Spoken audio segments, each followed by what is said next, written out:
जैसा जानकारी मिला है यहाँ पे कि मनातू जो प्रखंड है ये खास करके थोड़ा सा जंगल इलाका है और इसी जंगल का फ़ायदा यहाँ पे कुछ लकड़ी तस्कर करते हैं और उन्हीं में से एक लकड़ी तस्कर की जो गाड़ी है वो रात में लगभग 11 से 12 बजे के बीच में वो क्रॉस कर रही थी और पब्लिक द्वारा उस गाड़ी को रोका गया और उस गाड़ी को रोकने के बाद ये मालूम होता है कि उसमें जो है अवैध लकड़ी है, जो कि आप हमारे पीछे जैसा कि देख पा रहे हैं। ये फॉरेस्ट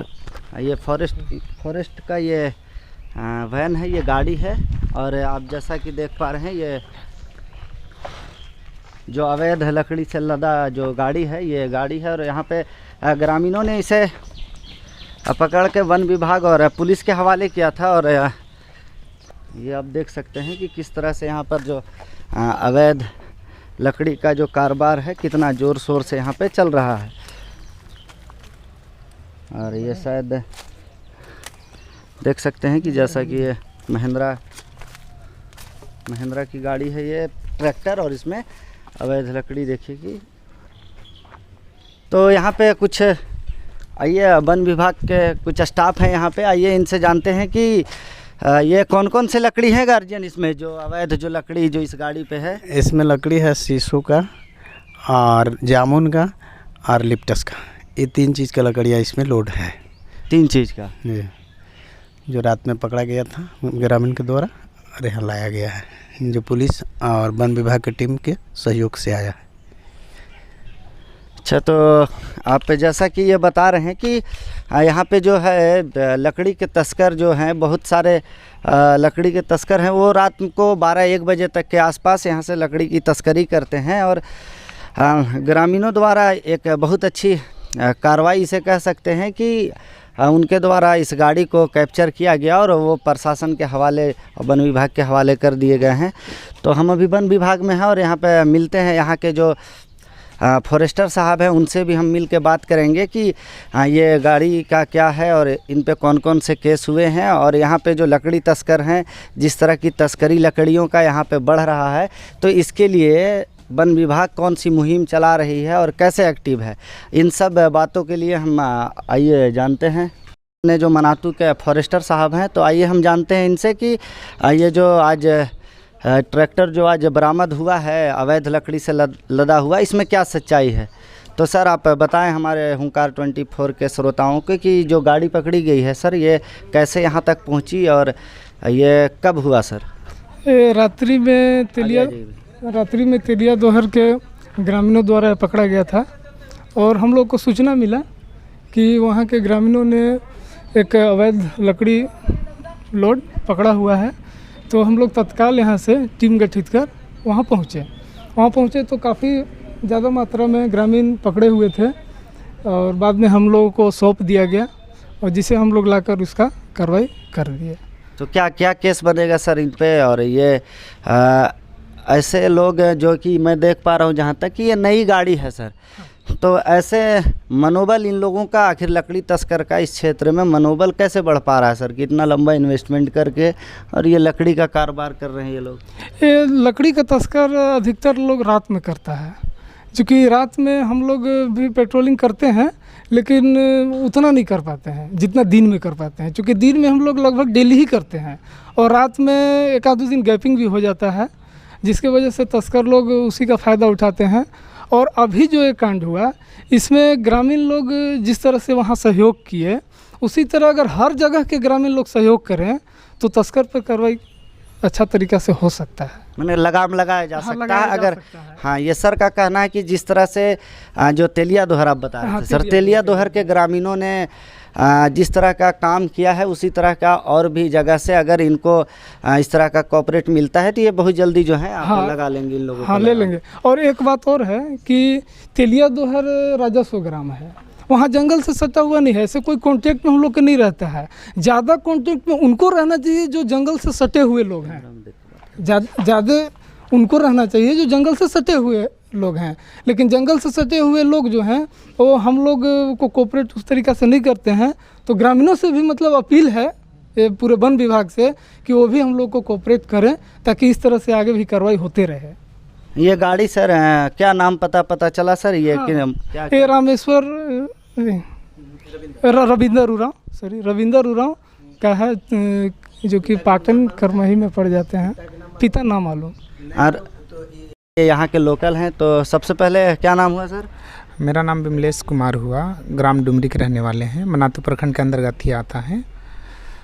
विमलेश जी, आप डुमरी और डुमरी जिस तरह का क्षेत्र, हम भी क्योंकि वहाँ पे लोकल विजिट मैंने भी किया है, तो डुमरी चारों तरफ से जो है वो जंगलों से घिरा हुआ एक गांव है, एक टोला भी है, एक पंचायत है डुमरी, और चारों तरफ जो है वो जंगल है।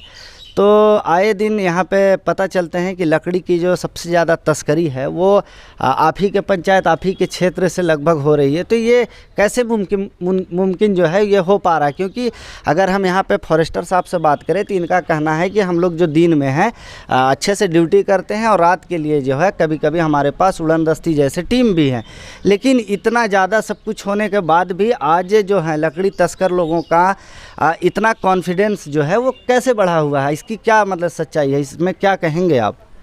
जी सर, ये बात सही है कि हमारे पंचायत जो मनातू प्रखंड के खास करके अगर देखा जाए तो जंगली क्षेत्र में डुमरी पंचायत ही आता है।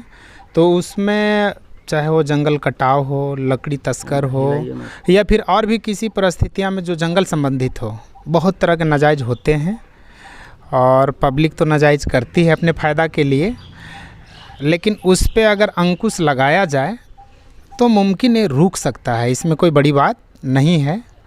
हमारे अभी वन विभाग सक्रिय हुए हैं जल्दी से ही, और सक्रिय हुए हैं तो थोड़ा और होने की ज़रूरत है। अगर और सख्त लोग बरतेंगे तो मुझे लगता है कि जंगल के चाहे कटाव हो या फिर लकड़ी तस्कर हो, उनके अंदर डर भय फैलेगा और ये सब कम होगा। लेकिन अभी तो बहुत ज़्यादा चल रहा है, और थोड़ा किसी को डायरेक्ट शिकंजा कसने से पहले अगर अपने जो मेरा मंतव्य है, अगर वन विभाग के माध्यम से चाहे रेंजर साहब हों, फॉरेस्टर हों, अगर वो पब्लिक के बीच में अगर जागरूकता फैलाएं कि जंगल कटाव में क्या नुकसान है और क्या फ़ायदा है, और अगर फिर भी ना लोग समझे तो थोड़ा उन्हें कड़ी कार्रवाई जो होता है उसके प्रति बात रखा जाए कि आपको मैं फलना जुर्माना लगा दूंगा या केस करूंगा, जेल जाना पड़ेगा। ये सारे चीज़ों को नहीं करें तो लोगों के अंदर एक भय फैलेगी, और एक डर ऐसा चीज़ है लोग गलत करने से रुकता है। यही कहना चाहेंगे हम। सक्रिय हैं और होने की ज़रूरत है हमारे वन विभाग प्रशासन को। तो ये सीधे तौर पे ये इनका कहना है कि आज जो ऐसे मनचढ़े लोग जो हैं जो लकड़ी का तस्करी खुलेआम कर रहे हैं, तो इन्हें थोड़ी सी कड़ी कार्रवाई की ज़रूरत है। तो सर, जैसा कि अभी हम देख पा रहे हैं कि एक गाड़ी यहाँ पे अभी लगी हुई है, जो ग्रामीणों द्वारा ही इसको पकड़ के इनके हवाले किया गया है। तो ये चीज़ें को आप कैसे देखते हैं सर? क्योंकि ग्रामीण द्वारा ये चीज़ें पकड़ा गया है।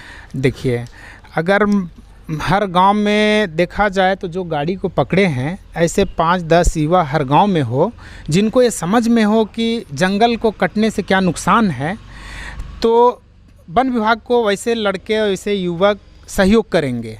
इसलिए करेंगे कि कहीं पर भी नाजायज़ अगर कटाव देखेंगे, लकड़ी को तस्करी देखेंगे, तो उसे पकड़कर या फिर गोपनीय वन विभाग को सूचना देकर के पकड़वाएंगे, क्योंकि ये गलत हो रहा है। लेकिन उसी में 10 लोग जागरूक हैं तो ऐसे सैकड़ों लोग हैं जो जागरूक नहीं हैं, जिसके वजह से हमारा जंगल आज बहुत बर्बाद हो रहा है। तो सभी को जागरूक करने की ज़रूरत है। 5-10 लोग आज जागरूक हुए हैं, कुछ हमारे सख्त वन विभाग के द्वारा हुआ है। अगर और धीरे धीरे हो जाए तो साल 2 साल के अंदर मुझे लगता है कि जंगल हमारा भर जाएगा, एक अच्छे पेड़ देखने को मिलेगा, और लोगों को शुद्ध हवा भी मिलेगी, बारिश भी अच्छे मौसम में होगा, और सारे चीज़ों को लेकर के ग्रामीण को फ़ायदा मिलेगा। लेकिन कुछ लोग ही जागरूक हैं, और नहीं तो ये भी हो सकता है जो हमारे जैसे युवक हैं गाड़ी तो पकड़ते हैं, सर को जिमा देते हैं, शायद उन्हें कुछ लालच भी हो, या जिसका गाड़ी पकड़ा उससे दुश्मनी भी हो। कटाव तो बहुत हो रहे हैं, लेकिन कुछ चंद ही गाड़ी पकड़ाती है। तो हम कहना चाहते हैं कि चाहे वो बैलहर्ष की गोहर की बात हो, सैकड़ों झांकी घोरान की बात हो, या फिर ट्रैक्टर से जाने वाली लकड़ियाँ हों, पेड़ होता है, चाहे छोटा पौधा हो या बड़ा हो, किसी भी पौधा को नहीं कटना, ये मेरे लिए अच्छा है या ग्रामीणों के लिए अच्छा है। ऐसे भी कुछ लोग हो सकते हैं, शायद वन विभाग से वो टीम छोड़ा गया हो, 2-4-10 ग्रामीण वहाँ पे खड़ा होकर के गाड़ी पकड़वा दिया हो, और जिसका गाड़ी से लकड़ी जा रहा है शायद उसका वो अगला से दुश्मनी हो, ये भी हो सकता है सर। तो आप बड़ी कम शब्दों में आपने जो कहा, और आप सीधे सीधे तौर पे वन विभाग पे आप एक आरोप भी लगा रहे हैं कि आए दिन ऐसे भी हालात यहाँ पे हमने देखा है कि चाहे वो बालू को लेके हो, चाहे वो लकड़ी को लेके हो, पैसे की वसूली को लेके हमने भी 2-4 चीज़ें ऐसे हमने देखे हैं। और पब्लिक का भी हमने बाइट लिया है, उनका भी ये आरोप रहा है कि वन विभाग एक्टिव तो होती है, लेकिन वो वैसे लोगों के लिए एक्टिव होती है जिनका उससे सिर्फ अपना पालन पोषण होता है, वो कोई बिजनेस नहीं होता है।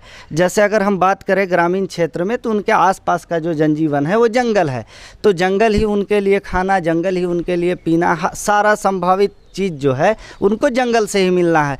तो ऐसे लोगों को अगर वन विभाग की तरफ से देखा जाता है, कभी कभी साइकिल पे लेके आते या अपनी ज़रूरत की चीज़ जो लेके आते, तो उन सब लोगों को भी बहुत सा कड़ी जो पनिशमेंट की आप बात कर रहे थे, तो वो कड़ा पनिशमेंट कभी कभी सीधे लोगों को भी भुगतना पड़ता है। और जो इसके मास्टरमाइंड होते हैं, इसके जो बड़े तस्कर होते हैं, जो अंतर्राज्यीय स्तर पर काम कर रहे हैं, पलामू से सीधे गया लकड़ी जाता है, इस तरह की बातें भी आई हैं। बिहार इमामगंज सलैया बहुत तरह का भी लकड़ी, जैसे हमारे जंगल में ना बहुत साल का पेड़ होता था मोटा मोटा, और गियन पेड़ होता था, सेमर भी हमारे जंगल में बहुत होते थे, लेकिन ये सारे पेड़ अभी देखने को नहीं मिलेंगे क्योंकि ये बड़े तस्कर का काम है, समझ गए। और बड़े तस्कर लोग जितने भी हैं, ये सारे लोग बड़े अंजाम देते हैं। कभी कभी क्या होता है ना कि बड़े तस्कर लोग बच जाते हैं, चाहे वो पैसे की बदौलत हो, चाहे जैसे भी हो, और कुछ छोटे लोगों को भी उसका सज़ा भुगतना पड़ता है। लेकिन हमको इससे कोई फ़र्क नहीं पड़ता है, चाहे छोटा हो या बड़ा हो, कानून सभी के लिए बराबर है। बस हमारा जंगल चाहिए और जंगल के बचाव चाहिए। मुझे वन विभाग प्रशासन में जैसे फॉरेस्टर हों, सिपाही महोदय हों, अगर खुद सक्षम नहीं है तो वो थाना के प्रशासन लें, सपोर्ट लें, कुछ ग्रामीण को जागरूक करें, ग्रामीण का सपोर्ट लें। जैसे हर एक ग्रामीण में मैं सुनता हूँ कि वन अध्यक्ष एक होता है, उसका कुछ 10 टीम होते हैं जो सहयोग करते हैं वन अध्यक्ष को। अगर ऐसे टीम के हर पंचायत में जागरूक किया जाए तो वन कटाव रुकेगा। और बेसिकली 2 टाइम में रुक जाए तो बहुत अच्छा है। एक टाइम तो होता है जस्ट आषाढ़ी चढ़ता है, देहाती भाषा में आषाढ़ी जो होता है ना, साढ़ सावन, तो झांकी घुरान करने के लिए सैकड़ों हजारों पेड़ लोग काटते हैं, एक एक घर में 200-200 पेड़ काटते हैं, किस लिए? घुरान करने के लिए। सोचिए, जो जंगल में एक पेड़ नहीं लगाता वो 200 पेड़ काटेगा, और प्रत्येक वर्ष कटेगा एक घर में, तो लाखों पेड़ कटते हैं। क्यों? दूसरा चीज़, महुआ के जानते हैं सीज़न फरवरी मार्च में आता है। उस फरवरी मार्च में ना सर, लगभग एक इंसान अपने एक पेड़ में 10 केजी महुआ बिनने के लिए लगभग लाखों पेड़ जला देता है। क्यों जलाता है? उसकी समझदारी नहीं है, डर नहीं है, बस माचिस लगाया, एक तीली, लाखों पेड़ जल के राख हो गए पौधा। अगर वन विभाग से कार्रवाई रहे तो लोगों को मैसेज पहुँचे कि ऐसा नहीं करना है, तो नहीं होगा। तो ये थे आज के युवा जो इतनी समझदारी भरी बातें कर रहे थे, और बड़ी कम शब्दों में इन्होंने जनता को भी अपनी बात पहुंचाया है, और वन विभाग की टीम को भी एक मशवरा दिया है कि आखिर ये नहीं रुकता है तो कैसे करें। आप इसी तरह की खबरों के लिए आप जुड़े रहिए हुंकार 24/7 के लिए। अपने शहर की लेटेस्ट खबरों के लिए चैनल को सब्सक्राइब करें और बेल आइकन को दबाएं।